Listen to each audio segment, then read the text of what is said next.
What's going on, everyone? Juicebags here, and welcome back to some Dungeon Defenders 2 and another Hero Spotlight. I've been promising this one for a few days, and it's time to take a look at the Volley Boom Apprentice. This apprentice is 100% focused on Arcane Volley. However, it is an ability power-focused apprentice, making Tornado and Mana Bomb both wildly effective just due to the ability power stacking. Now, I am going with hero health on the weapon. I'm doing that just to alleviate some of the Ascension problems. It's not a requirement. If you have the Ascension, by all means, throw some more Ascension into hero health and go with ability power on the weapon itself. However, I am stacking ability power on every single piece of gear.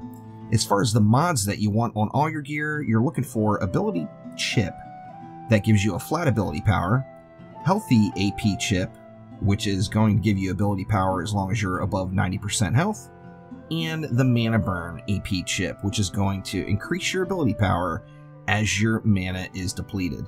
Now, this is a very, very powerful combination, not just on the Apprentice, but on just about every single hero out there, and it makes for using all of the Apprentice's abilities just amazingly fun. So, healthy AP chip, Mana Burn AP chip, and ability chip on every piece. Now on the weapon you got some options. The only required item is that Exploding Volley chip.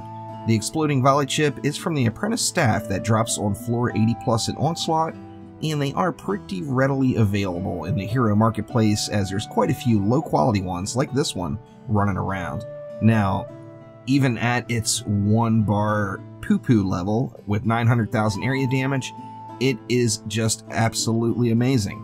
I can't say anything else. This apprentice is absolutely beast mode and ridiculously fun to play, and the real kicker here is the adept is going to be so much better transferring the exact same build over to her, so I cannot wait to try this setup out on the adept, no doubt. Now I am running along with Marknado, which is the Ancient Power apprentice staff, which makes your tornadoes mark enemies, and the Piercer chip. The Piercer chip would probably definitely come suggested, but is not required. The Piercer chip is just going to allow you to shoot through geodes. The main thing there is I'll be able to mark targets that are inside of the geodes without relying on something like the mark target shard in my flamethrowers. Now, mark targets in your flamethrowers, especially in Onslaught, where you don't have kobolds coming out of standard lanes, is extremely powerful. You're going to be spraying volleys all over the entire place, no doubt about it. And let's take a look at the shards, starting off in the weapon. I've got Empowered Mark, increases the max number of mark targets this hero may have by 30. This means you can mark up the entire world. Don't sweat it, mark away. This item is found in Chaos 2 from a Chaos 2 shard pack.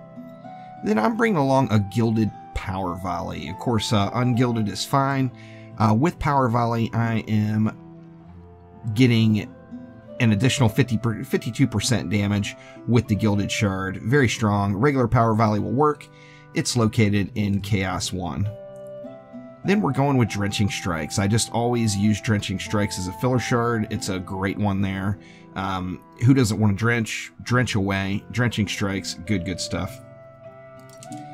Now, the objective of this build is to drain your mana and then build it back up.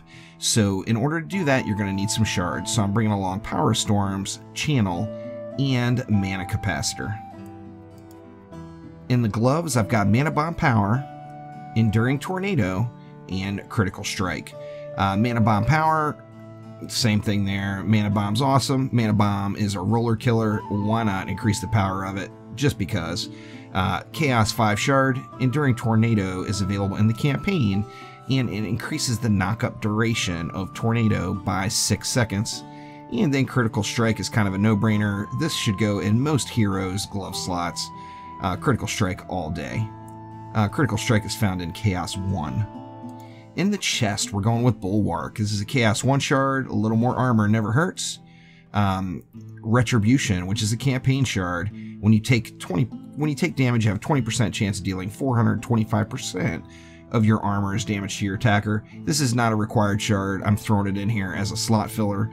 Same thing with Jackpot. Gots to get that gold. So I've been using Jackpot on absolutely everything, and, you know, it's not a great shard, but it's a little extra something something. And then looking at the boots, kind of standard issue, speed boost, Wave of the Storm. Speed boost, by all means. Oh, Wave of the Storm is a Chaos 8 shard. Wow, I didn't even know that. Well, let's just go ahead and get rid of that. Speed boost increases movement speed by 500. That's campaign. It's a no-brainer. Gots to have the speed boost as well, so bring along some speed boost in the boots.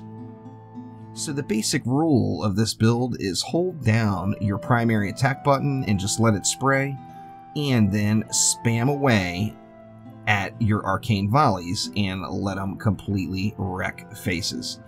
Now, the lower your mana pool goes, of course, the more damage you're going to do. And another important note is that exploding volley chip does crit.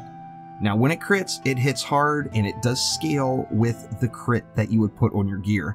So if you don't have the perfect items, if you don't have ability chip, healthy AP chip, and mana burn chip on every single piece, substituting in some crit is not necessarily a terrible thing. Let's take a look at what this can do. First off, let's drain a little bit of our mana here. See if we can get this down to a respectable level. Of course, the lower we go, the more damage we're going to do. And then, of course, the Mighty Dragolich is definitely the pet of choice for this build. One more tornado, and we will call it good. Now let's head on over to this dummy and check it out here. So I'm going to hold down left click and just keep on spraying. We see the volley booms going. We're at, what, 9 million there, 7 million. You can do a whole lot of single target DPS, so racking out 7 million to 10 million single target DPS is no problem at all. Now, of course, if you're in a pack with lots of enemies and you get all these marked, each one of those volleys is going to be another explosion for 1 million, and you can see just some absurd numbers just run right up. Now, once again, we're hitting, you know, between 7 and 10 million without a pet, just with our primary attack and our volley. Now, if we add Drago into the mix, of course, let's get a tornado on it.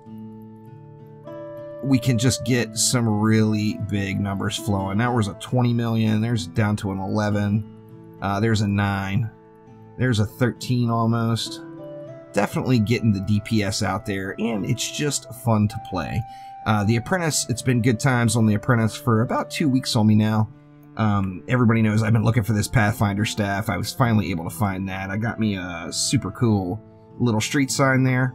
Let's hop on in and take a look at the Ascension. Now, this would follow the basic rules of Ascension. So the very first thing, this is a DPS hero, so our first 20 points would go into hero crit chance. Our next 20 points would go into hero crit damage. Now, we're not going to worry about a defense build. However, you would follow the basic rules there as well. And in the offense category, you've got some options. As you see, I don't have tornado duration maxed out yet. I will eventually. I'm not overly concerned about it. I did want to get my hero health to a decent point, so I put the 159 points into hero health, and then I've gone everything else directly into arcane volley damage. Now, after you get the hero crit chance and the hero crit damage done, then you're going to want to go up to your ability mana and your movement speed to fill in these top 4 boxes for the Volley Boom Apprentice. So hopefully this helps everyone build out their Apprentice and gives you an idea of mods to keep an eye out for, as this is just a super strong build and a lot of fun to play. So as always, thank you a ton for watching. Click that like button and please subscribe to the channel, and I will be back soon with more Dungeon Defenders 2. Thanks again. I'll see you next time.